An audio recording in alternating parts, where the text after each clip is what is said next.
Hello, everybody, and thanks for showing up. We're Hide and Speak, and we're doing our first really lax social hour. So you can expect that from us every Wednesday. Just hop on board, come on and talk with us if you want. My name is Shane. I run vp.net here with Chris and the other guys. And let's go ahead and just have some fun with this. Like I just told you guys, let's no rules. And that's the thing is let's just talk about these things. Just pre-gaming the show here and stuff. We are talking about the Super Bowl advertisement for the Ring cameras, and now I brought this up, and I just found this probably an hour before the show started with the Discord, Twitch, Kick, and Snapchat age verifier. So we're seeing tools here with the ability to obfuscate our identities. So I'm kind of like looking forward to see how these things play out. So if you guys can go ahead and introduce yourselves. I'll start with you there, Chris. Mr. Miller. Hey, Chris Miller, vp.net, and from Hide and Speak as well. Very excited to be here tonight for our first social hour. Sweet deal. Welcome to it. Nathan, can you go ahead and introduce yourself? Yeah, my name is Nathan. I work at vp.net in the design and marketing department, and super happy to be here and launch this new second podcast of ours. Sweet deal. Welcome to it. Susie, can you introduce yourself? Hi there, I'm Susie. I believe in privacy, and I will do everything that we can to get that. Wonderful. Thanks for being here. And Christopher, can you introduce yourself? Yeah, I'm Christopher from New York. I am the developer behind shadowranch.xyz and pretty outspoken about privacy. Awesome. And I think it's absolutely wonderful that you can empower other people to learn and come down this path with us. And save the best for last here. Can you introduce yourself? I guess that's me. My name is Jonathan. I'm from Bend, Oregon, and I'm just happy to be on this podcast. Wonderful. And our first hero of the week. You are our first hero of the week. And here's the thing is I think you're going to be the hero of many weeks moving forward. And even if it doesn't seem like that, because this is it's a hard thing to do to go about this. We've been navigating privacy and, our rights to be ourselves for like the last 10, 15 years. From Chris and I's side, and this is just it's absolutely crazy what the world is coming to. And I think if we were to ask the question, what can we do about it? I think you have the answers. So if you want to go ahead and talk about the Bend, Oregon, can you just go ahead and tell us how it all started? And I'm just going to take some mental notes on my side here and see how we can apply this everywhere else. Okay, sure. So in Bend, it all started with a petition and a group of people were starting to get concerned about flock cameras. And once the petition was signed, I started doing things. I listened to other podcasts or live streams on and YouTube videos on flock cameras specifically. And I think it was Dr. John Padfield had stated simple instructions on how to do a public records request from the city. And so I did that. And once I received the first batch of data from that, included in there was the contract for flock, as well as the Bend Police Department's police policy. And it included their ALPR policy. And so I wasn't used to working with scouring over contracts with pertaining to ALPRs, so I used AI to help me get through it and understand it. And every step of the way, I educated people online, particularly through Reddit. And somebody suggested going to City Hall, so I started a campaign to get people to City Hall. The first time, only 5 people showed up. And so, you feel a little defeated after putting in time and energy, but I kept going. And there was email campaign that went on with that and letters to the editor. Our local news segment has an Ask the Mayor on the media news, the video news that's on the local, like the antenna channels, whatever they are, non-streaming. Yeah. And So I coordinated all the letters to the editor, the Ask the Mayor, the Reddit campaign of email to all the council members and the mayor. And then by the time we hit our second town hall meeting, which was only 2 weeks later, the mayor had announced beforehand that they were via email that she was going to make an announcement concerning the cameras. And she ended up saying that they've decided not to renew their contract and just going to let it expire. And then there was another small push to get them to shroud the cameras and educate the council about how just having the police turning them off at their console doesn't mean they're actually off. And then the mayor and the council decided that since the legislative session for the state was coming up, which just started this month, that they were going to back ALPR legislation being written at the state level that protects just the average citizen instead of being police first. And another organization, Eyes on Eugene, I think, out of Eugene, went to their preliminary work session and did a presentation about Flock. And currently, I have a note here somewhere. Yeah, the senator in charge of the legislation after that work session said, the plan here was to get information out just as a starting point. I'm calling it the swing board for a work group. There will be a work group that will be assimilating after the legislative days to actually work through some of the issues that have been brought up today and some of the issues that have not had time, so we can in fact look forward to what legislation should come forward in 2026. So that's a good sign. They're planning on writing this legislation this year, so something's happening. Yeah, that's awesome. That is awesome. Thank you for sharing. That it gives me a bit of hope. And just so you know, I didn't have any knowledge going into this. So literally anybody can do this. All they need is time and the drive. That's what's so inspiring. The initiative. I'm sorry. Yeah.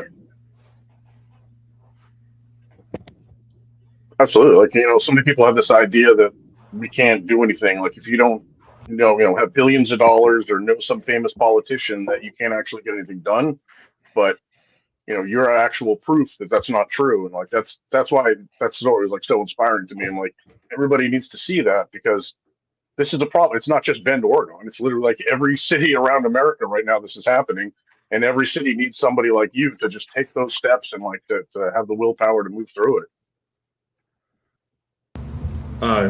Following up with that, I was actually really pleasantly surprised that the council members and the mayor, anybody that I came in contact with, or state representatives or senators, after I spoke and tried to educate them why I had concerns, every one of them was immediately open to at least talking.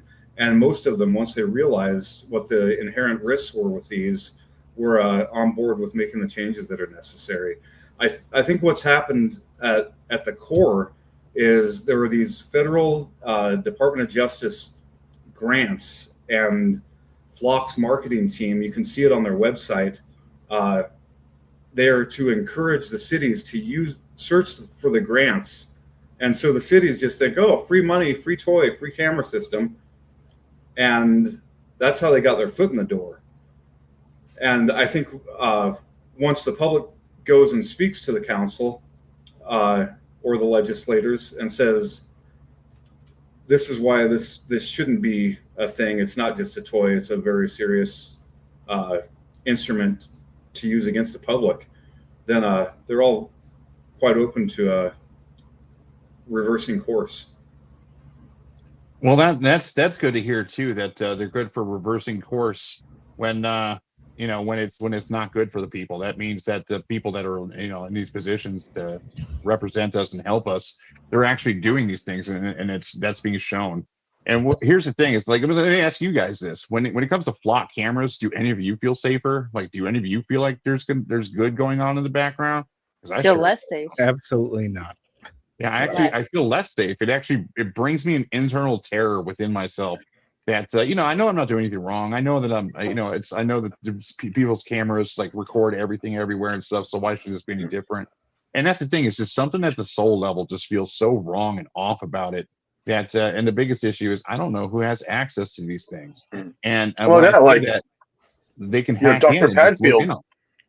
Remember, Dr. Padfield had that example of those two women and their children that were doing nothing wrong, but the camera got it wrong, accidentally flagged them. The next thing you know, they have their face in the pavement with guns drawn on them, their little children.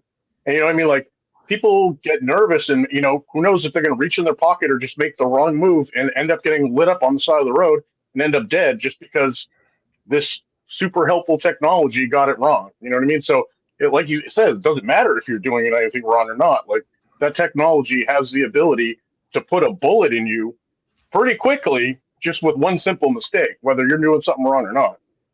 Well, and just like John was just saying, so now that we know that they will turn these cameras on and they will turn these cameras off whenever they want, right? Even against our will. So who consented to this stuff? Who voted for this? I don't remember voting for pay my tax money to build a bunch of cameras everywhere and watch me. Like, doesn't make any sense. Isn't that funny how it just wiggles in there instead? Like it just somehow ends up in the system, and that's just how things are. Sorry to interrupt you. That it is weird to me that we didn't vote for these things, and yet they're becoming the norm and just how it's going to be. No thanks. And Well, people just accept it, and it shouldn't be accepting it.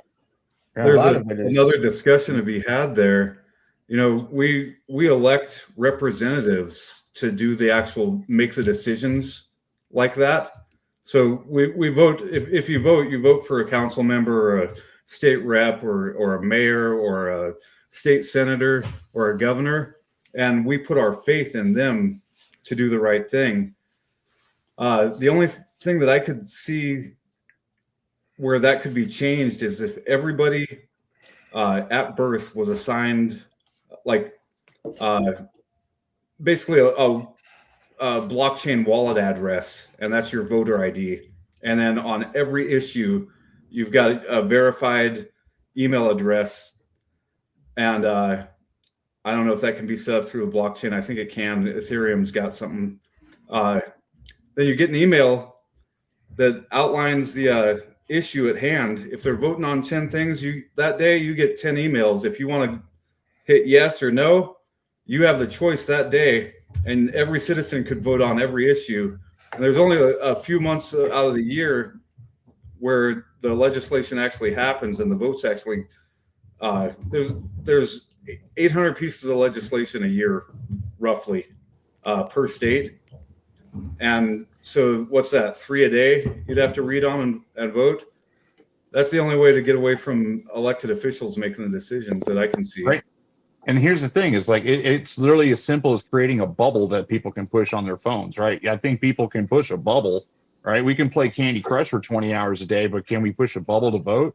I mean, swipe left, swipe right. Like, you know what I mean? Make it like a dating app. Everybody's already uses those anyway. Everybody's already used to swipe stuff left, anyways. swipe right. Why not make an app where people can be a part of society? It's one of those things. I'm sure you think about this all the time, Christopher. How do you make like a fair identity system? Here's the thing: is like they already made it so that all newborn children get $1,000 invested, and then it grows over time. And then at 18 years old, the new kids on the block, they can cash this out. Well, why can't we just tie some like kind of digital identity to this stuff? And Ukraine already has their democratic votes. Like, why is this not a thing here? I feel like they're not following the rules that exist as it is. So it's not even like we need a solution because there's already solutions that exist. They just don't pay attention to the rules that are here and are just kind of running everybody over by going through private businesses. So we click these click wrap agreements and it's like, okay, we have no rights. In order to use this software, you have no rights. Or if your neighbor's using this software, you don't know that it's spying on you. So I think a lot of it is comes down to these click wrap agreements that we're like kind of forced to, you just sign it. Nobody's reading these things. I know Aaron Day said he made some sort of AI that's parsing the click wrap agreements and breaking down like what we're actually agreeing to every time we, or you can just load it up like a new Apple feature. What's the agreement I just saw? You throw it in there, and these things are horrifying because you're really just like, all right, just surveil me 24 hours a day and my, I don't know, like 24 feet around me at all times. Now, obviously, that's not every agreement we sign, but basically, I mean, it's really not much different than that. The government doesn't need to surveil us because they're just buying up the data from the companies that are, and we're choosing this. So I think it comes down to informing the public, and that's like kind of hard to force people to. It's like you must choose the more difficult path because it's better for us all in the long run rather than just like this instant gratification of whatever app or whatever feature it is that we want to use. Even, like with the Discord thing we were talking about before, they've made some of these solutions so simple that it's hard to even wean yourself off when it's like, oh, this isn't the greatest.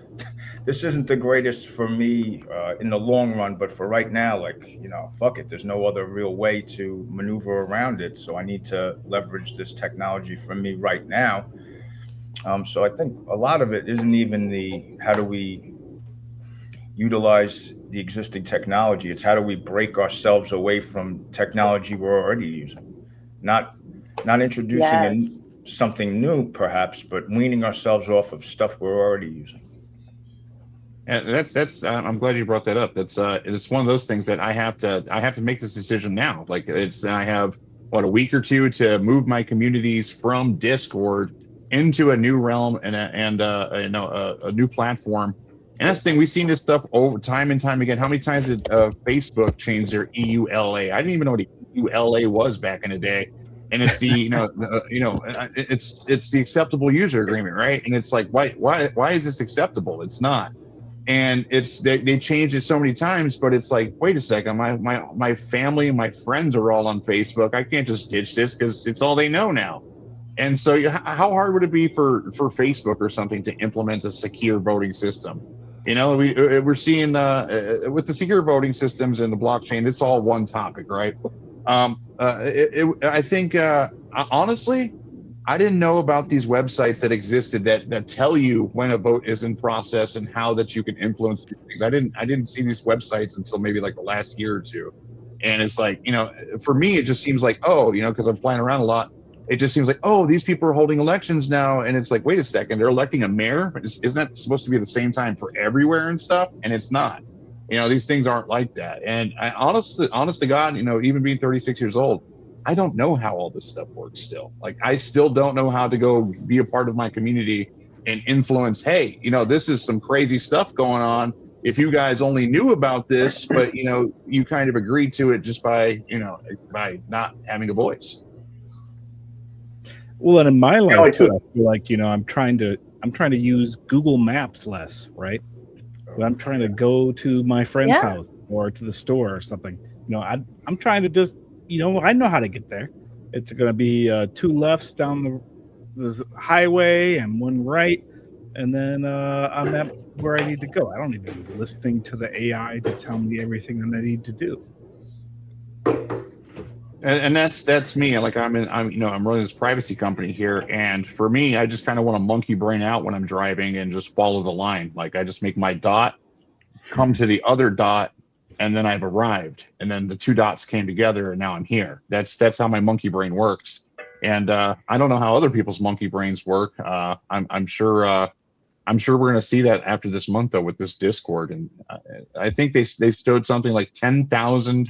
It went up. The search results for alternatives to Discord went up 10,000%. So it seems like we're being further divided, with additional division added into us, because now the people that aren't about this bullshit with IDs and biometrics, they're going to go look for stuff elsewhere while other people stay and while other people just leave altogether. And there's a whole website now too. It's discordless.com. And that's okay. Some guy who came up with all of the options other than Discord. Good. good. And then I'm sure he's going to Yeah. profit very well off of this, coming in this upcoming month as well. And Susie, I think I you brought it up to me too. It doesn't seem like they're trying to divide us all so that we can't speak to each other, and let alone Yeah. speak to each other securely. That's what I've been saying, is that this feels like just like I've seen this several times where division happens, the community breaks up, not everybody makes it over to the whatever next chat or side, and it just creates a breakdown in communication, keeping in touch with people. Like you said, Facebook, people want to stay on Facebook because like for me, Facebook has our neighborhood happenings going on, and if something's going on, it's important to know. And it's going to be more division, and it's almost like they're trying to prevent us from congregating, and For sure. having a group and a voice that is in a group, because when you're in a group, you make more of a difference. I And agree with especially that. somewhere you can feel comfortable too. Absolutely. You go on Discord, they want your With the ID, they want to record everything. It's like, that doesn't make anybody feel comfortable. And the data gets stolen. It already got stolen. Discord exactly. already They literally- had a breach. We had a They huge already data had IDs stolen. Yeah. Why do it to everybody now? They're like, well, they already stole these IDs. Why don't we get everybody's IDs? And that's They because said they'd pay us Yeah. more if we got the rest of them.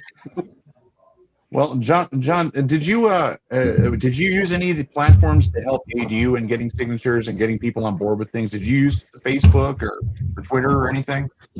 I dumped Twitter years ago. I dumped Facebook 4 years ago. I'm down to just I dumped my computer until about 2 years ago.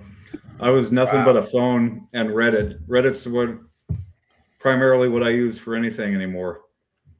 And but like you mentioned, you're 36. I'm 51 right now, and I remember trying to learn Portland, and the map book was about that thick, and having to pull over and flip through the pages to figure out where I was. Oh yeah. I remember like my favorite forum when I was trying to learn how to create a website. I think it was PalWeb was the company, and everything I learned was from these publicly facing forums where it wasn't behind. You didn't have to have a login. All you had to have was Google. The more things required a login, the more they became algorithmic, where what you see is somebody else's decision.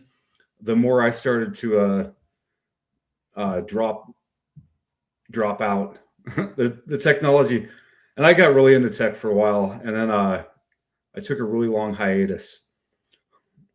I feel that, brother. No, seriously, I've taken hiatus from technology, and it's its own. I mean, it's an industry for a reason, right? But it comes with its own bullshit. There's we believe in the power of community and people coming together, but then you see like the toxicity, and you see like things happening that they started great, and then it's not something that you can be a part of. And I went through, I think, 2 or 3 years where I deleted everything, all my emails, access to everything. Nobody had contact with me, and it was a learning experience, right? It's lessons learned with it, but it's one of those things that I just can't detach from technology. I run these technology projects, and even I use the Facebook and Twitter back in the day, but it's just one of those things that if I saw myself trying to get people on board with something like signatures or hear a voice or something, I think right now my options are feeling very, very limited, because now I won't even have Discord. I'm sure as hell not going to use Facebook. And with Twitter and stuff, as soon as like Elon Musk bought that, I was like, yeah, we're about to be on some bullshit here. He's trying to run the world, right? It's I don't care what Elon's doing. He's it's arguable that he's pushing humanity forward. To bring up the He's trying to Elon be topic too, I want to know, what does everybody think about all these AI resignations that are going on the last couple days? All of these high position AI officials and safety measures. Claude X. I mean, resigning. Yeah, That world. tells you one thing, right? They're pushing something behind the scenes that everybody, like the top engineers, like, hey, this is how it's going to be. We have to do this. It sucks. Like, it's probably going to violate our rights to 6 ways to Sunday. But if these people are just resigning and they're all working for different Right. These companies, are not like low level layoffs or Right. something Yeah. else. These are I mean, I just saw a video. It was one of the top engineers for Anthropic, and she said that already Claude has attempted to kill someone in order to preserve itself. She said already it has made the decision that it wanted to end a human's life in order to make sure it got to continue on. That's See, like the that's She's like, first one of it was like, rule. this has already happened. This isn't science fiction. We've seen it in the console. It's like, this human's got to die. And it's like, okay, people, we're there now. It's It's already happened. Like, unbelievable. so, I mean, I think it could be a lot of that. Like a lot of these AI engineers, they get to a certain point and they start raising the flag and saying, hey, we got to hit the brakes. This is really dangerous for humanity. And then, the boardroom's like, no. We're losing $17 billion a year. We got to find money. Keep going. oh, you know where Look, they're Stephen finding money at. They're like, hey, we can make this drone and it can deliver using AI. It can deliver medicine to somebody that's really sick all the way out here remotely. And somebody else is like, yeah. And then they make it to go land a bomb in somebody's lap. So it could be anything while they're stepping. Well, in. Stephen Hawking, before he died, warned us that AI, I can't remember the exact quote. I'll have to find it. If someone wants to find that and share it, it was a really good one. Stephen Hawking warned us that, AI and, that kind of thing, artificial intelligence could be the end of humanity. Could lead to it. That's a very staunch warning coming from such an intelligent person. And I think I heeded to that very early on, and I've kept that in my head this whole time. Yeah, and Sorry, definitely keep Dave. it on your mind. Carissa, welcome to the stream. Glad you're here. And here's the thing: is like my thoughts on this are, humans create the very things that destroy ourselves, and I think that human history shows it, right? We created a nuclear bomb. It's like we created all these things, and look, now it's like whenever World War III is on the brink, now we have mutually assured destruction, and now we don't know how AI is going to work, and that's the thing is like. We know how it works, but we don't know who the bad people are that are going to utilize it and do crazy things with it. So yeah, that I do. I'm glad you made me aware of that because I haven't seen any of these resignations yet, but I kind of anticipated that these things would be coming. Especially since Anthropic has most of OpenAI's founding staff, like the people who actually started OpenAI. It's supposed to be a nonprofit, right? All the code is supposed to be open source, available to us. And then they went and just like, as soon as AI came out, they're like, yeah, no, we're going to do this a different way and restructured the company to be a for-profit. So and they fired Sam Altman, right? Sam Altman, I'm glad you mentioned Reddit, John, is Sam Altman goes back to being a part of Reddit, right? He was on its board. He's working with Y Combinator. He's a seed investor investing in all these different tech companies, got his fingers in all the pies and everything. So it's they fired Sam Altman from OpenAI, and then the company kind of revolted and then brought him back. But they fired him because it's shady business when you go from this open and free thing to help humanity and then immediately turn it into some capitalist bullshit, right? So it's scary because now if we have people resigning from Anthropic and Grok is kind of expected. If anything working with Elon Musk is probably that's probably the realm of even evil villain stuff over there. But with Anthropic and other companies, it's if they're all seeing the same thing that we're not seeing, what is it that we're not seeing? Sam Altman, didn't they have that suicide murder thing there too with the employee? One of the guys, like he committed suicide by stabbing himself, or like there were like multiple gunshots. Gentleman in San Francisco, yeah, it's his body was found in his apartment. Suicidal, yeah. He was a whistleblower for OpenAI. Yeah, is the of course. thing. He was a whistleblower, and then he ended up dead, and then the police ruled it as a suicide. Yeah, there's gangsters. Here's the thing: that's why that's why you see all these people resigning, right? That's why all of these AI employees and high-level guys are just saying, I'll get out because I can't do what you want me to do. I'm not going to cross this moral or ethical line, so I'll just leave and give you a nice speech and be done. Take my pension or whatever. we can Google this and we can pull this up on our own browsers. I don't know how to show you guys things yet. It ruins my camera. But they swore in all these top executives for the AI companies. They swore them in as like military officers, I guess, like National Guard type stuff. And I guess it makes sense. Like if for if you're security working, clearance. yeah, if you're working with AI and stuff, you should probably have some kind of, you're probably in discussion with the military and stuff, so that you don't ruin the world type of shit. I'm sure there's people that take that stuff very seriously. So I get it, I understand it. But with that said, that just means that there's a whole new layer to it that is beyond the going to OpenAI and signing up for ChatGPT or going and signing up for Claude and Claude Code. So I'm happy you told me this about Claude there. I just bought Claude Code yesterday to give it a gander and see how it's different from Cursor and Gemini. And so I look at all these things, but here's the thing: is like I can pretty much see anything coming in the tech industry, and I've been here since I was 10 years old. I can pretty much see anything coming. I did not see AI coming. And here's the thing: is I can't see what's coming now, even with the AI. I can even ask the AI to help me with give an infinite amount of tools, and I just don't know what's going to happen. And then on Reddit, my favorite subreddit there is r singularity. It's just they bring up some really important stuff that we understand, and it's all on our minds when we go to sleep. And they discuss it and make fun of things, and it's fun from the aspect of I'm an observer watching it all unfold, but I'm actually scared shitless on what's unfolding. And these are the things behind our cameras, the flock cameras, the ring cameras, like those cameras on the Super Bowl they're like, this is why you want it. They show your little lost puppy running down the neighborhood, and now you can find your lost puppy. So now I can save the kids, and now I can save the puppies, and all I have to do is sign away everything by using these services. And what are my alternatives? Not using these services, so that I'm isolated away from society. So what do they call that? A catch-22? I call it a shit sandwich. Right. They're going to want your ID. They're going to get your facial recognition. So, and then that stuff's going to get breached one day because it's happening to everything. And voila, your info's all over the internet, and it's happening more and more to people.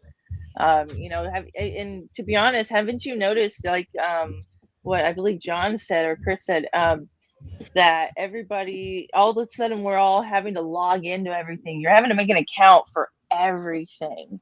And then what I end up getting? I end up getting emails later down the line about how, we had a breach. You have an account here. And I won't even remember that I have an account with these people. But they breached, and they have my info, and they have a password. And now I got to make sure I haven't used that password anywhere else. It turns into such a mess, and it turns into such an opportunity for people who shouldn't have this information. And I agree. No one's accountable. And nobody's accountable. Nobody. And if they are accountable, there's no recourse. There's nobody to enforce that shit. Right. There's no recourse.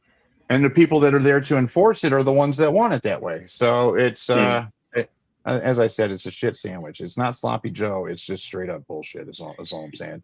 And so here's the thing: is like, and maybe you can help me with this, Chris and Carissa.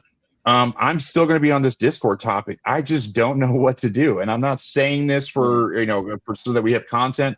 I'm actually, and it being 2026. I think back in MSN Messenger and ICQ and these and AIM back in the day. These things had voice chat, and they did it okay. It wasn't that bad. It's 2026. How hard can this shit be to add into a secure messenger and client that isn't owned by like some, I'm sorry, but Signal's like, they're doing their own thing over there. Telegram, I don't know what's going on with that, but it's not end-to-end encrypted.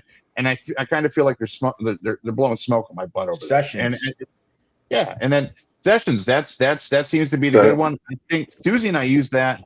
And it was desyncing our phones from our desktop. Yeah. So when I'd be messaging her, and then I would leave, and then I would text her on the phone, and then, or she would text me, and it's when I'm out driving.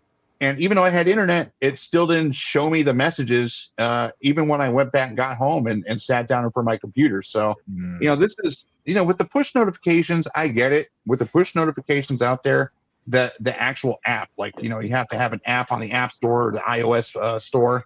and it does its push notifications through Google and Apple, and so that you can't go outside of it. There's ways, but they make it so you can't do that. But that's the thing is like, it does affect it. Like if I can't get push notifications on the app that I'm using to discuss everything with everybody, then I'm going to be missing a bunch of stuff. Right. It's one of those core features. I kind of need it. And I kind of want the voice chat to be in there. And I kind of don't want everything to be this Electron JavaScript bullshit that I had to buy a laptop with 64 gigabytes of RAM just so I could run Slack and Discord. And I'm not even like joking on this one. Like I had to do that. So just so I can message people in the company and interact with the community. So not only we have our data being sent out there, give us your ID and stuff, and then they're running everything on our computers anyways. So we're like triple paying for it at this point. Well, and that was Discord's answer too, right? Their answer was like, oh, well, we're not going to take everybody's facial ID everywhere for every little thing. We already have all the information on you because we've collected it, right? So that we're just going to guesstimate your age. Exactly, right. And Apple's already got Discord with age verification on the iOS. You can't join a Discord that has that's plus 18 plus for adults. Whether maybe because I'm like I'm 40 and I want to talk to other adults, not kids. They put me in. They only let you go to places where there's younger people. So why would I want to do that? And you have to go to your desktop. Totally counterintuitive, right? It's like, exactly horrible. It's a horrible. We have to make sure What are you adults aren't doing? talking to kids, so we'll throw all the adults What are you in talking with kids until we figure out if they're adults. Can I ask you guys putting them something? in there for? Can I ask you guys something? Like, when's the last time you guys have been a part of a community, whether it's open source, Telegram, Slack, Discord? When have you guys seen any kids online? Like, it maybe like the one rare one or something, and They it's just like, oh, that's sites. somebody says like, oh yeah, that's my daughter, that's my son, and then that's that. We don't think anything else of it. But I don't really see the kids going around for the most part, and that's the thing is like, could they be lying They to don't us? They relate. probably are. But They don't hang out in our spaces. But my kid, one of my older sons, is absolutely on Discord all the time. But like, he's specifically in groups with his friends that he goes to school with and knows on a personal level. You know what I mean? Exactly. They're not like just off randomly going around Discord, popping in random places. Yeah. But Exactly. the arguments for these ID things is, I'm sorry, I've seen and I've run, like places where people can chat and discuss things, especially when it related to Reddit. So I've seen kind of the creeper level of how things can be. Like you see like the stalkery messages that, people share screenshots and log files with you and they're like, hey, this person's harassing me. Here's what they're saying. And they say some really creepy shit. Like you're like, everybody's got two faces in the world, right? What they show you and everybody else, and then how they really are behind the scenes. And so I'm sure the ones that have all this data can see how crazy and wild people can get, and you have to protect people from that. But here's the thing: is like if somebody out on the street in the world out there comes up to you and asks you for your ID and like, hey, can I get your facial measurements and stuff? You're going to tell them what are you going to tell them? You're going to tell them fuck off, right? And that's the craziest part about it is you can even tell police to fuck off, like if they come up to you and just ask you for that stuff. But if you're reasonably under suspicion of committing a crime, you got to hand your ID over. But there's limits to these things. There's a foundation for these things and how the way things are. But now it's just like, we're going to ID you, and then if the system works, cool, and then if it doesn't work, it sucks for you because we're going to have you face planted on the ground. And I went down the YouTube rabbit hole to see like the fake, the messed up Flock's, the times where Flock was wrong. And I've seen these videos, especially with somebody in Colorado, with the carpool, the detective from the town over comes up to this lady's house and says, you were in this area at this time, and you're the only one that could have stole this package, and then gave her a summons to court. So when these things are wrong, they're wrong. And then, these people are confident. This one in the video was saying, you can't get a breath of fresh air in our town without us knowing about it. As if that's something to brag about. Right, like that's terrible. You come to my door, like saying that stuff, like you can't be in our town with getting a fresh breath of air. without you knowing about it, and like you're over here with a badge and shit. Get the fuck off my property, you crazy loon. And that's the Right. thing. I was like, wow, you know. And then I flipped to the next video. I'm like, it's just getting worse. It's just getting worse. It's just getting worse. So these things are there, but here's the thing: is I went to go search for these videos again, and the videos weren't there anymore. So they're taken down. So the people coming out about this stuff, I've seen with my own two eyes, and it could be just the algorithm's not showing it to me anymore for whatever reason. But I'm logged out. I'm not logged into my Google account. So it shouldn't be showing me, or it shouldn't be having me as part of the algorithm. So it makes me inclined to think that they're just deleting these things, and they do just delete these things without warning to stop the voice from happening with it. And what happened with our Truth Social account? Chris, like they just deleted it, and no answers as to why. No email, just no gone. message, no warning, no anything. Just straight up deleted our account. That goes right back to the consent thing, right? They don't inform you like, oh, by the way, we're putting up a flock camera on the street light next to your house. That will be recording, or your neighbor has a Ring camera. The Ring camera is a big topic here that we should be discussing as well. And it's like nobody knows when these things are recording you at this point anymore. And at this point, it's kind of like you should be basically assuming that they're recording you all the time. And what kind of a life is that to live? Now, you guys want to see something really scary? I saw this today. This is insane. This is a screenshot that was accidentally leaked from the Israeli spyware company Paragon. And this is their dashboard. And you can see in the background all the little options like, oh, just click this button to hack this user. Here's their number. Here's their messaging log. Here's their browsable messages. Here's all the apps on the device if you want to hack those too. So this is just like a dashboard they have, and they could just look at a user, and these are all the options they have. They could just trample through your phone. They can press a button and hack you. They can intercept your messages before you even get them. So they can like intercept a message that someone sends you and then change the text and then deliver the new message to you so that you think somebody said something that they didn't actually say. And they accidentally leaked this today. We're like, this is the kind of stuff that's out there. Like this is like a government run app by the Israeli government, and they lease this out to governments all over the world. Like this is not just Israel. That just happens to be the company that runs it, but they lease this thing out all over the world. All countries everywhere are using this thing, and it's literally spyware that they infect people's devices with so that they have like full system level access to it. Which I mean, like they're literally just hacking people's phones and giving full access to everything. This has been out for quite a while, and they ended up getting sued. Right? They were an Israeli company, and so there's different versions of it. Right? It's not just Paragon. There's like Pegasus, Celebrate, and yeah, exactly. And then so what happened was they got sued and all this, and then they found out they're on WhatsApp, reading journalist messages. There's this big stink about it. But then after all that was said and done, then ICE, like the Department of Homeland Security, bought these companies for the United States. So they ended up they were started as an Israeli company and then came over here to being a U.S. company under the guise of, you have to break into a phone, because criminals and they have to have their phone rummaged through. But yeah, that's insane, isn't it? Like that they can just intercept the message and change it. So you can say, hey, how are you? And they can just make the message say something completely bad, something completely wrong. And now all of a sudden somebody hates you for that. And all just entrapment on a whole other level. Like, yeah, that's horrible. That's the defamation of character. That's so many other legal and constitutional things. Yep. Whatever happened to the Constitution? Aren't we in America still? Third party doctrine. We did a story about U.S. Border Patrol using software like this and also doing biometric scanning at the border of every single person who goes through there. And we did post that on Truth Social. I'm not sure how many people saw it, though. I'm not saying that's why our account was suddenly deleted. Probably. But it did certainly happen shortly after we posted that. So, you know what I mean? Yeah, Israel won't like that. Yeah, that's and who cares what Israel likes? It doesn't matter because we're American and we were born in America, and it's our American duty to make sure that the land of the free remains the land of the free and prosperous.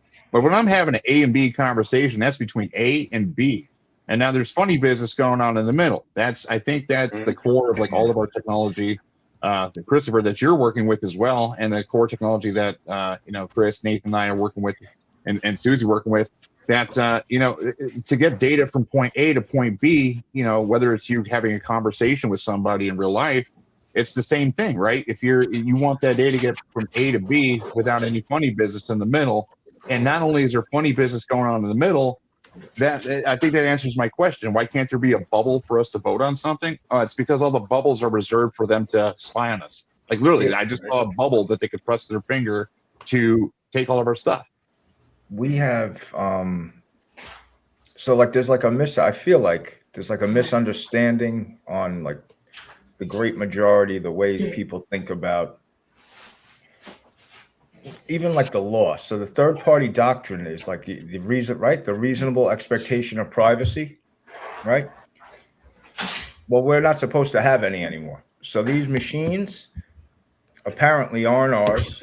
The networks aren't ours. The servers aren't ours. So they can just listen to, and it's like that's how they get away with it, because we're not supposed to expect any privacy, and that's supposed to be all right. And I don't know how it's floated for this long, to be honest with you, but it really comes down to like a couple key laws or regulations or whatever that they made or that they don't pay attention to anymore. And it really all comes down to that, because everything is like, well, fuck you guys. Us. It is like that. It is like that. It is fuck you guys. And if we look into, I wish I could pull this up. We'll do this next stream. It starts with the wiretapping laws. So this is like, think about the movie Scarface and stuff, where he's talking on the phone and they're afraid somebody's listening in. So when they were doing the wiretapping on like old rotary phones, when you had to call an operator, that jazz, they can get in the middle of that stuff and this is why people used to be outside listening in bands. So they have the wiretapping laws, and it's only pertains to the phones. Well, it's been argued and it passed through like what do they call it? Case law, in civil court, and even went to Supreme Court, that this covers the digital side for things. So because those wiretapping laws, trying to catch coke dealers, in Florida, these, whatever it is they're doing, now they can spy on people through their get their phone text messages, just what Chris just showed us. And they use that as a justification. But here's the thing: is it's two different damn things. Like I can understand like 1950s, phones, but not the internet as it is now today. And it really raises a question on cell phone security as well. Like if this exists, this Paragon thing exists to just steal everybody's things like all of our data like that. How come Apple or Google hasn't made a announcement about this? Right. Is it acceptable for them, or because it's not acceptable for me? That might have been taken care of in the last update. I think they fixed everything in the last update. We just didn't read about it. You just didn't scroll enough down far enough. We didn't read that EULA. Yeah, the one that yeah. And that's the thing is, what are our options? Graphene OS is great. It'll run on my Pixel. I don't have to do anything crazy. It's a great operating system. Oh wait, Android is now only going to release, their SDKs, their updates once or twice a year. So no matter what, the open source alternative, which is Graphene OS, is going to be a year or so behind. And it's, even when they get these updates, they still have to take those updates from Google for, our Google devices and apply them to new software. So now they're a year behind, plus the development time from people volunteering their time to get these things out there. So by the time, a CVE, which is a critical vulnerability exploit, by the time these things are even released, if they even are, before they make it to our devices, it's going to be, so far away. So I think Google and Apple, they're well aware of these things, and they just don't care. Like, why would they? The money's rolling in. Everybody's buying cell phones. They're updating their cell phones every couple months or couple years, whatever it is, and they just don't care. And that's the thing is, it feels like from the top to the bottom, they just don't care, and the only ones that care are us. Right. They force it on us upon these updates. They force it on you. Like Microsoft and Copilot, I'm sorry, go on. No, Christopher, I was wondering, what's the vibe in New York? Like, do people care about privacy there generally, or are most people just sort of oblivious to things? Yeah, I've seen New York, it used to be, I thought people did. And then the more like I'm just looking at people. It's like, it's just like go along to get along type of deal. The town kind of changed. New York has changed. It's a lot of implants. It's just so expensive. So there's a lot of people from out of state that moved in. So like a lot of homegrown New Yorkers are kind of pissed off about everything, mumbling and grumbling. People don't really realize the severity of like how compromised our privacy really is. So to that extent, people really just don't get it. And when you tell them, they kind of like look at you like you're out of your mind. Like, oh, that can't be happening. What are you, insane? It's like, no, I'm not insane. That's what these people are doing. But no, there's not the public outrage is like the cognitive dissonance. People just, it's like, oh, people aren't that evil. It's like, Very much so. That's one question I'd like to bring up too for Christopher and Carissa here. You guys both live in big cities, and it seems like, the camera systems, and CCTV and flock cameras, etc., they've been coming in more and more and more every year, and you've kind of been slow bled on this feed of just getting used to having cameras in your face all the time, right? So that's kind of the way that they roll these things out. How and you often, don't even know that it's happening half of the time either. yeah, right. So, It's crazy. so it's like they hide these things too, right? mm-hmm. Yeah, They don't tell you. or they put them in plain sight. They're like not hidden, but you're not going to be aware of it. It's one of those things that what do they call that? I can't even think of the words right now. Sorry, my brain's not working. Where they could just put that in plain sight, and you had the option to see it and say something and do something about it, but you didn't even know you could do that. Right. No, it definitely is like that. This is like it's like a giant. It's like a really nice prison, because that's really like what it comes down to is when you're on camera, when people are watching every move you make, no matter where you go. It's kind of like a giant prison. The subway system, like you would think, oh, if cameras kept you safe, nothing would happen, but things are constantly happening. So it has nothing to do with safety. Like it catches people speeding, or if you blow a red light, it's a revenue generator. It's not here to, obviously we know that it's not here to keep anybody safe. These people are, it's just it's a way of squeezing money out of people. It's really disgusting. It's disheartening at times. It's like you want to take them and just break them. There's just so many. Here they started charging people. They said they stopped for going cross town. Like if you're coming into Manhattan below, I don't even know what the street is. I think it was like 57th Street. It's like $13, something, or $9 during certain hours. It might still be going on because now you become numb to it. It's like, they got us again. What are we going to do? What are we going to do? And it's like they just keep taking and taking, and they're just utilizing the technology to the best of their ability. And obviously, like there's ways around it. You could like spray paint some clear, like invisible whatever on your license plate, but it's like, who really wants to be moving like that? Like at what point it's like, oh, like what are we, like the resistance living underground? And it's it's like slowly but surely, kind of. It kind of is like that. I mean, whether the underground is literally underground or if it's just people, right? Just disconnected. I don't know how it is. No life. It's like Jonathan, I was kind of wondering the same thing for you. Like I know you said you got interested in the whole flock thing because there were some residents in the area that were talking about it. Was that like a loud vocal like minority, or is the general public there pretty concerned about privacy in Oregon? I think the older public in Oregon is concerned about privacy. The younger public, either they're not concerned or not educated about privacy. They're probably used to it. Or both, right? Grew up in it. And so there were, I think I saw 3 posts. They had some traction, like maybe 20 comments a piece. It wasn't a huge amount of people. And like I said, the first city council meeting, only 5 people showed up. And that's out of a town of 100,000. So a very small percentage of the population. Wow. The second council meeting, I don't have any way of knowing how many emails were sent. I know of at least 18, but only 12 people showed up at the council meeting. And that's what That's all it took to get rid of Flock. Is with 12, 18. You're looking at like 35 people. That's great. Out of a town of 100,000, and I kind of checked out for a second when Shane mentioned Israel. So there's another camera system that's not just in Bend, but all over the place. If you're watching YouTube videos about cops, Axon is the name you'll see in the bottom corner of the police's forward-facing camera. I forget what that's called. Axon just acquired Carbine, and this is nationwide. And Carbine was founded or co-founded, and an early investor was the former Israeli prime minister. And so nationwide, Wow.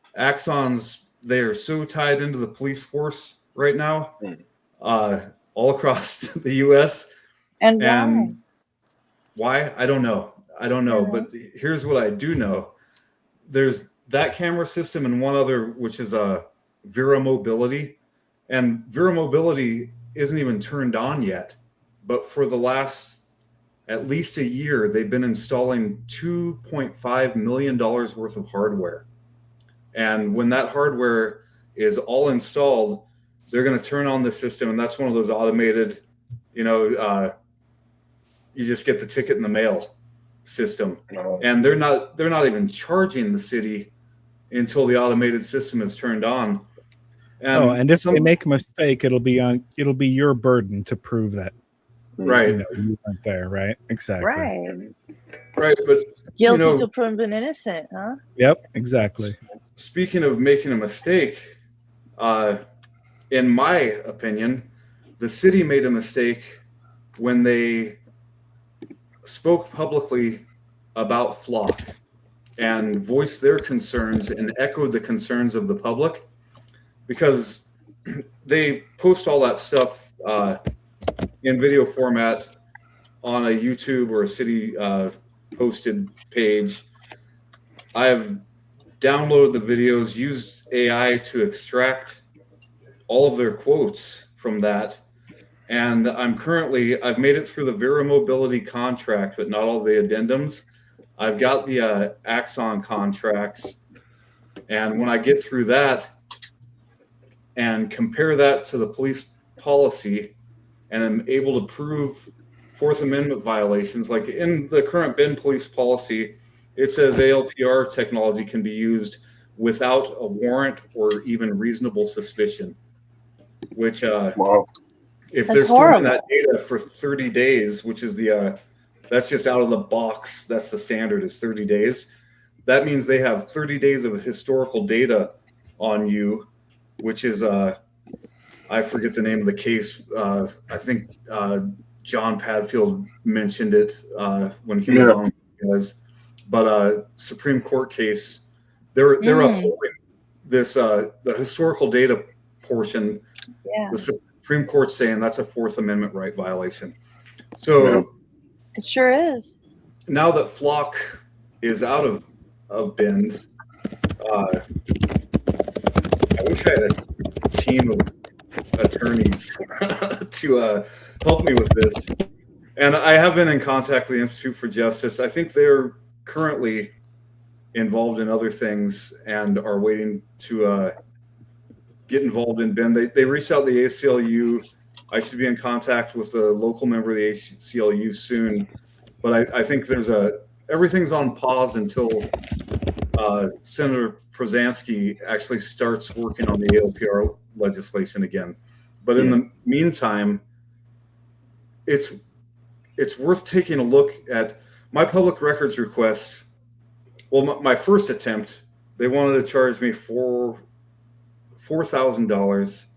I went back and revised it, got it down to $2,000, and then really revised it and got it down to $36. And I got all the contracts and some of the key emails out of the city. So for relatively next to nothing as far as money goes, $36 is nothing.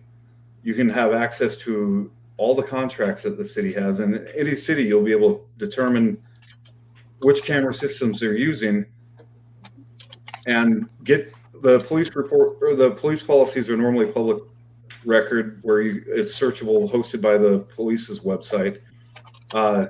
If you can connect the dots and just explain to people they're breaking the state or the federal constitution, they'll be pretty willing to work with you. Absolutely.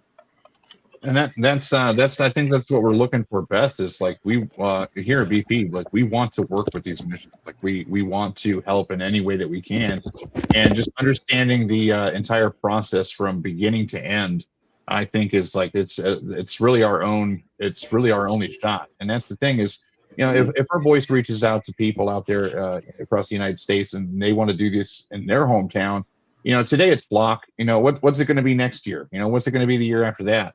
And reading about the Axon and Carbine thing, it's great that you brought that up. I'm just seeing the brief synopsis of this, but it's basically just, you know, think a corporation is keeping as much data and information from, you know, the interactions that, you know, the people who hold up the pillars of society are recording. Can And, I you ask know, a they're using, question too? this is from 911 to the courtroom. So it's literally to build a case from whatever interaction from, you know, when they arrive to when it's settled in the court. So that's actually scary to see, because that's like the defining moments of, you know, somebody's freedom or not, you know? Yeah. So, Ask your question, Carissa.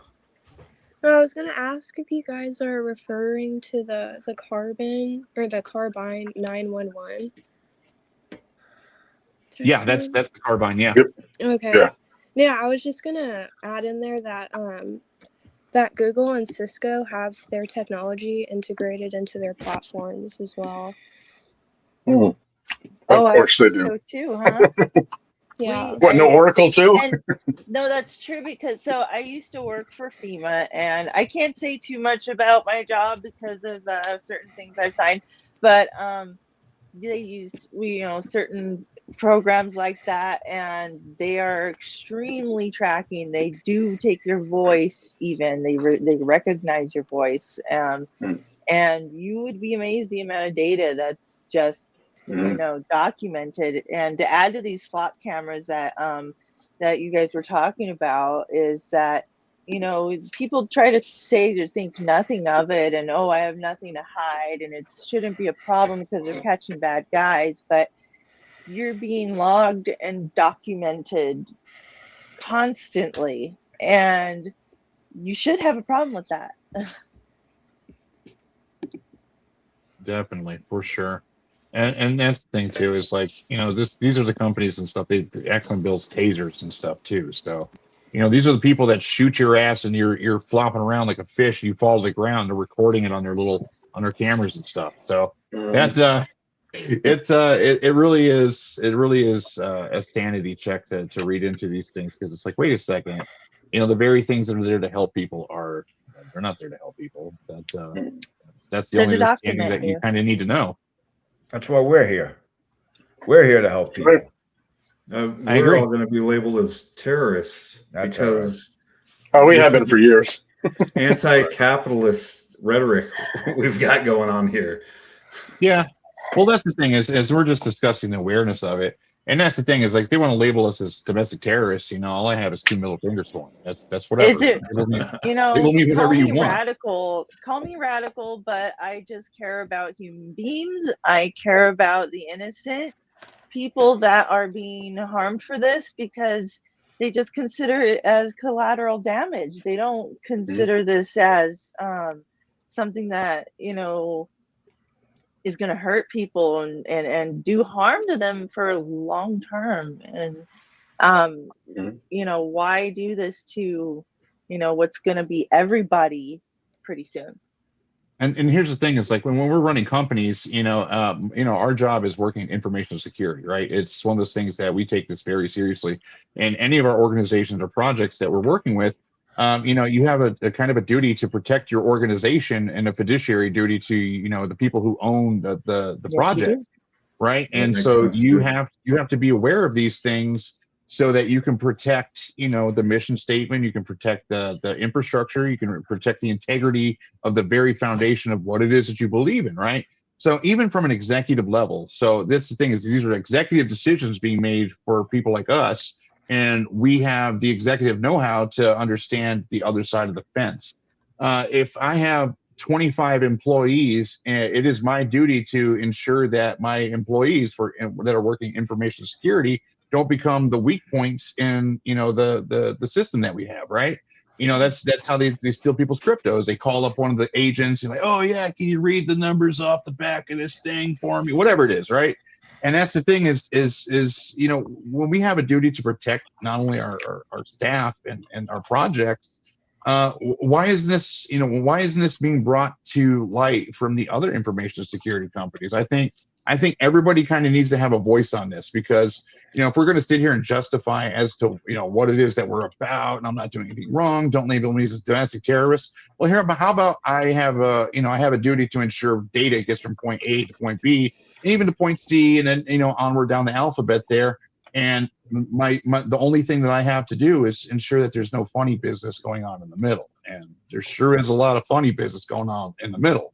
So coming from the company structure, these are things that it's not just about protecting ourselves individually or our projects. I think we have a duty to protect the people around us that work with the things and the things that we utilize and do to move forward in life, because that's the only way we can move in this life is forward, right? And it just kind of seems like these are the hoops and the hurdles and stuff that we have to overcome so that we can move forward. And it's not like we're moving backwards, like I said, maybe even moving backwards would be good, because MSN Messenger had voice chat, it works, everything. Why do I need a Discord? So how is it that we can't move forward? And right now we're in that kind of like pausing realm, the realm of, this is how things are, guys, you're going to accept it. And like, here's the thing is like, no, like I have an actual fiduciary duty to ensure that data gets from point A to point B, and there's no funny business in the middle. Well, if I want to have a conversation in a park with any of you, and I just want to say, hey, I think your shirt looks wonderful, I think you have a wonderful smile, whatever compliment I want to give doesn't matter, because that's between point A and point B. And I do have an issue with, not just Block as the company, but the next guys that are going to come after this. The Axon and Carbine, I don't really care about. That's the thing. It's like, I care about it, but I'm not going to let that start beeping on my radar as something that I have to do, right?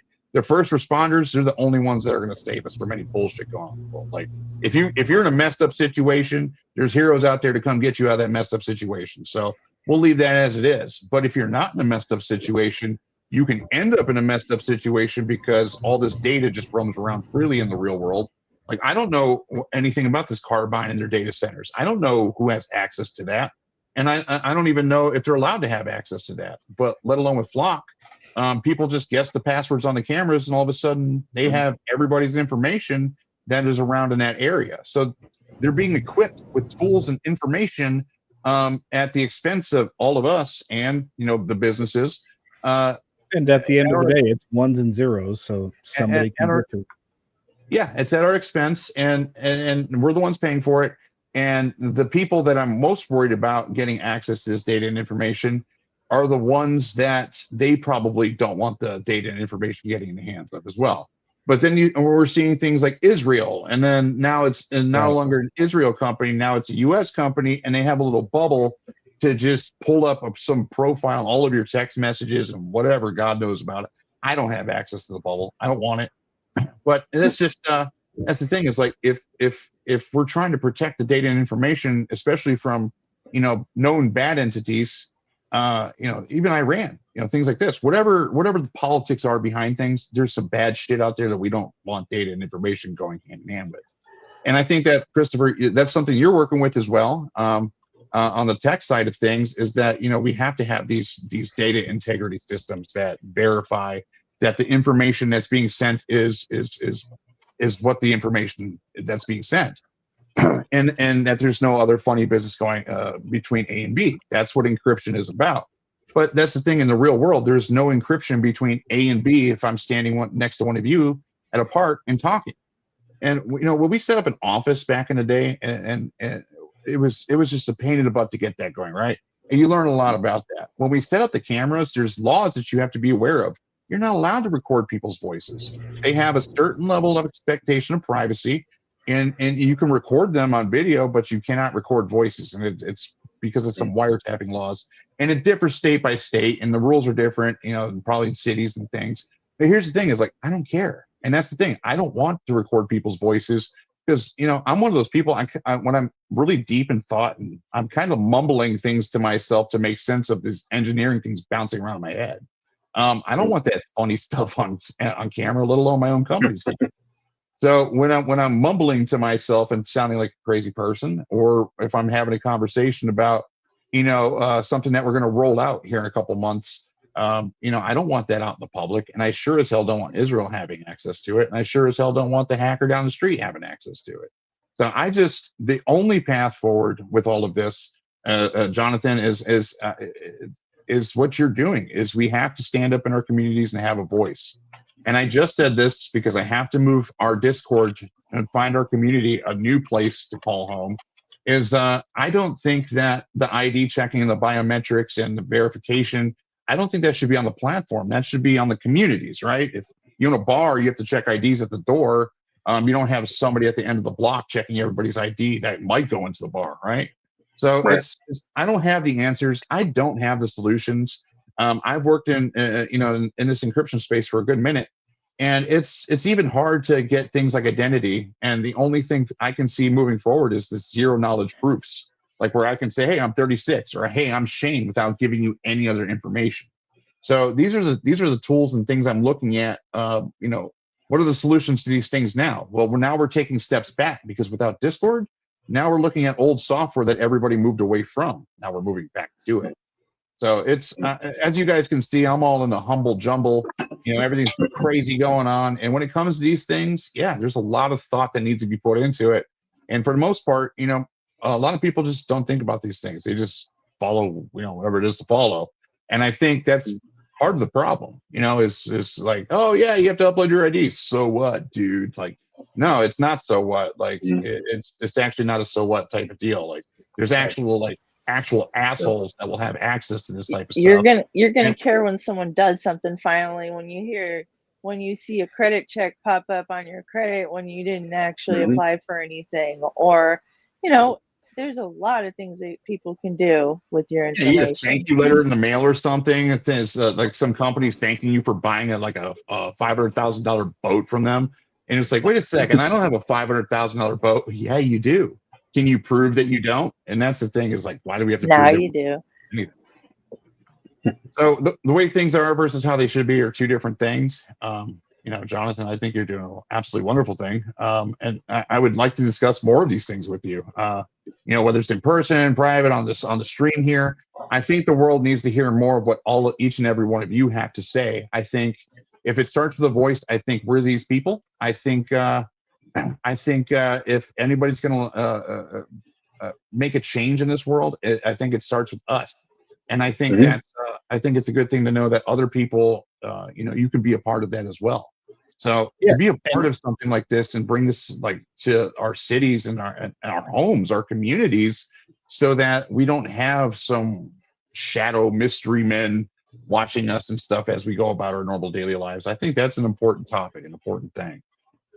Yeah, I just want to mention real quick, Jonathan is going to be back with us on the 21st on Saturday. We're doing a Fighting Flock episode, the whole episode about what people can do to actually push back against Flock. Jonathan's going to be there and help walk us through the steps he took. And we're also going to have Deflock Atlanta there as well to give some more pointers. So if you guys are interested in this topic and want to hear more from Jonathan, definitely make sure you tune in on the 21st. It's going to be a really good one. I definitely want to be. I definitely want to be there. I've lived in Atlanta before, and that's the thing, is like, when it comes to Atlanta going about this stuff, like, Atlanta doesn't play around. Like, they will straight up just go take those cameras off the poles. So maybe I'd like to live and learn through these things. But I'm sorry to say, but Atlanta's just gangster. That's just how it is. Like, they're not going to whether it's in a town hall meeting or anything. And that's my take on it. I don't disagree with it. That's awesome.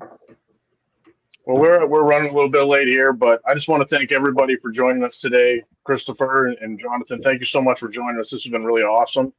And You guys are part of the first one ever, and we're really glad that you guys were able to make it for it. Appreciate you it. guys. Had a blast. Yeah, just So- if anybody else wants to hop on as well, if you just here's the rules. There are no rules. Just keep it chill, and that's pretty much it. I think these are the things we all talk about when we're on our own discords or our own signals with each other all day, every day, anyways. So why not talk about these things here? And then we have Chris over there that can code these things and build the tools to empower others to see the importance of what we consider was back in the days basic mathematics. And advanced mathematics are actually the fundamental things that are behind the safety systems to fight back against these things. So we have innovation, we have the actual proof that these things can change with Bend, Oregon, and then we have us, that are looking at these in a new light. So the systems that we work with are, it's zero trust VPN. It just means that we can't look in on it, and that's the product. That's the thing that we do, and that's something that it's not just a product with us. Like we live this life. Like we are about this 24 hours a day. So not even with the product, it really does come down to where is the privacy? Where's it at? And what does that mean to everybody else in this world? Things are changing. Will we ever get it back? And that's the thing. It's like, there's a lot of philosophy that can go behind it. And here's the thing: is like everything's changing. It's never going to stop changing. That's just how it is in this universe, right? Everything is constantly changing. But you can change with things and kind of guide things to change in the right direction. And we're seeing actual proof of this with Bend, Oregon. And I'm hoping that we're going to see more and more actual proof of these things. Moving forward in the future, and however we can help and be a part of these things, it is important. It's very important in the sense of even if you think you're not doing something wrong, well, the wrong people are going to get access to this information undoubtedly, and you don't want to be a part of that. That can severely mess up your life. And it has with so many people. There's so many examples out there now you're seeing in the news. Absolutely. And I think we look at, like, if we're coming from Reddit, what do the trolls do? They go and they dox people, right? They get your docs and your information, and then they go slap them on social media or somewhere anonymously. It's like, so what? You have my address, or you can send me some candies. But people don't want their information out there, let alone having these trolls have access to this stuff. So, and then having your messages and stuff is one thing, but then having you on camera, like I'll tell you what, I'm just going to admit to it. Like I'm kind of clumsy. I'll fall up the steps. There's a lot of moments where I could be on America's Funniest Videos, and I'm sure other people are like this too. You don't want your critical moments in life being in the data center somewhere.